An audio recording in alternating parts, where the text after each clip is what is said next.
My name is Elisha Sneddy. I serve as the program coordinator at the Albuquerque Area Indian Health Board, located in Albuquerque, New Mexico.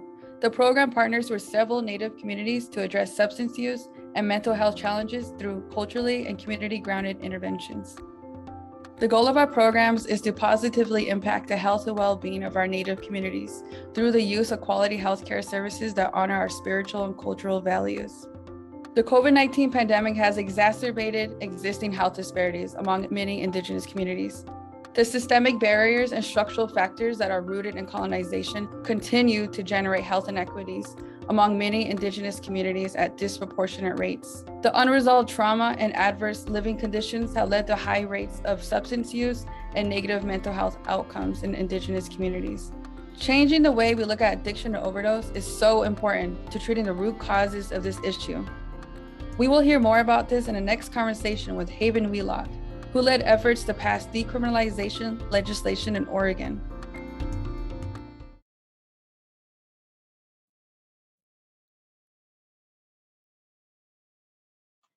Hi, everyone. My name is Aneri Pattani. I'm a Bloomberg Fellow and a reporter at Kaiser Health News, where I write about mental health and substance use.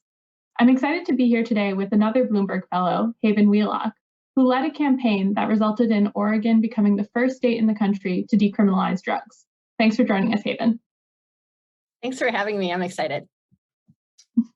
So let's start off with, for those who may not be familiar with Measure 110 in Oregon, can you explain what the new law does?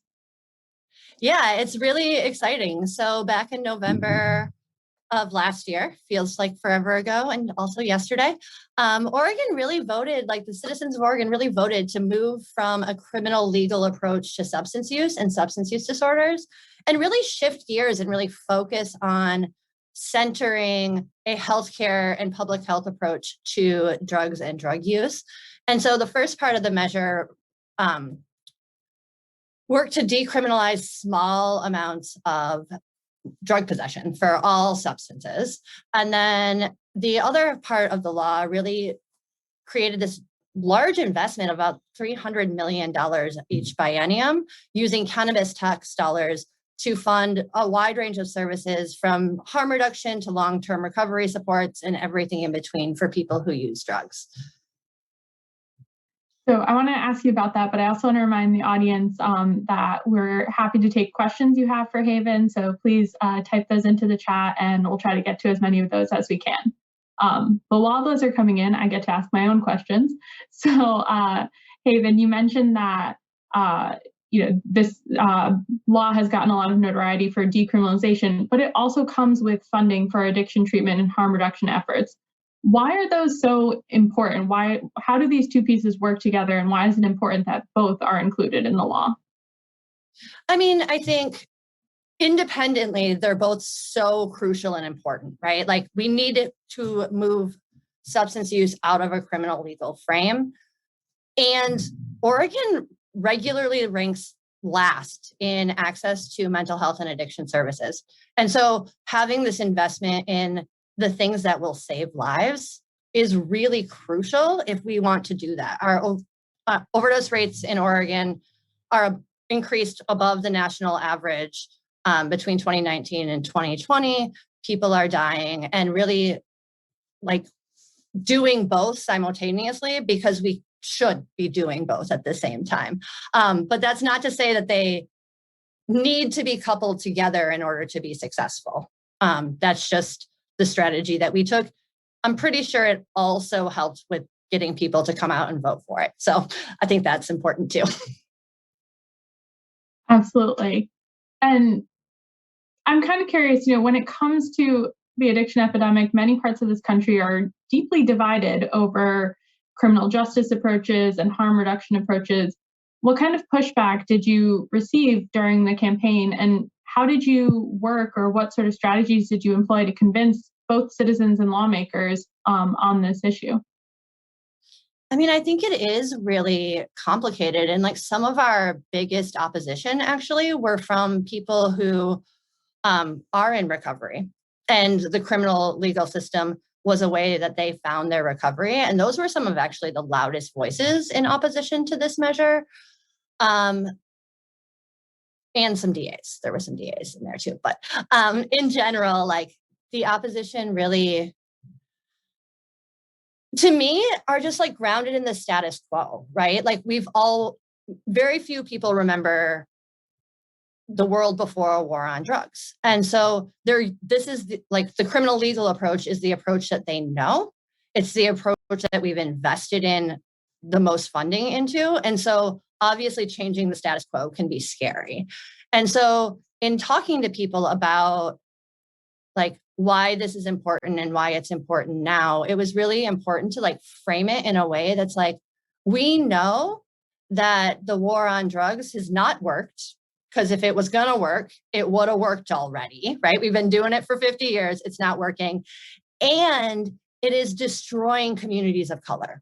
It is like the war on drugs disproportionately affects Black and brown people in this country and in our state as well. And so like if we want to change the system and make a more equitable system, then we have to address this issue. And we have a question here from the chat. What surprised you most about this referendum campaign? Were you sure it would be successful? I absolutely was not sure it was going to be successful. I'll just say that up front. I thought we were going to need to like try this over and over and over again to get there, in part because that's what Oregon had to do to legalize cannabis. So yeah, I was like, if I'm going to have to swing this bat 5 times, I might as well swing it the first one, right? It was kind of my approach. And it wasn't until actually election night that I was like, oh, this is happening, which is very cool. I think the thing that surprised me most about the whole thing is how many people were on board, right? Like how many organizations, when we had the conversation with them, were willing to endorse this measure. Everyone from like the people you would expect, like the criminal justice reform folks and like the healthcare folks were on board, but like organizations like the Oregon Food Bank, several labor unions, because addiction touches the lives of so many people. The overdose crisis has affected so many people that it was actually like super easy to like pull in folks and be like, hey, help us with this effort. And speaking of the folks who are involved in the effort, we have a question from Aaron Russell in the chat here. Can you talk more about the role of law enforcement? Did the experience with the law enforcement assisted diversion programs help with the decriminalization of drugs? We don't have data yet. I think that Portland does have a lead program in law enforcement assisted diversion in Portland and a couple other places in the state. I'm confident it did help. I think more importantly, actually, though, was the role of like the Black Lives Matter movement and the racial protests that happened. For folks that don't know, 100 days of protest happened in Portland. And I am confident that like those conversations about how the war on drugs was harming communities of color that were happening through the racial reckoning played a really big part in like shifting the narrative with regard to like how overall the community sees law enforcement's role in people's lives and around drug use. Well, I'm sure we could continue talking about this. I myself have like 10 other questions I want to ask you, but I will be respectful of our time and everyone's time. And thank you so much for sharing your experience with us today, and congratulations on the passage of the measure. Thank you. It's pretty exciting and a lot of work. Passing it is easier than getting it done. Just gonna say. Absolutely. And thank you everyone in the audience for joining and for your thoughtful questions.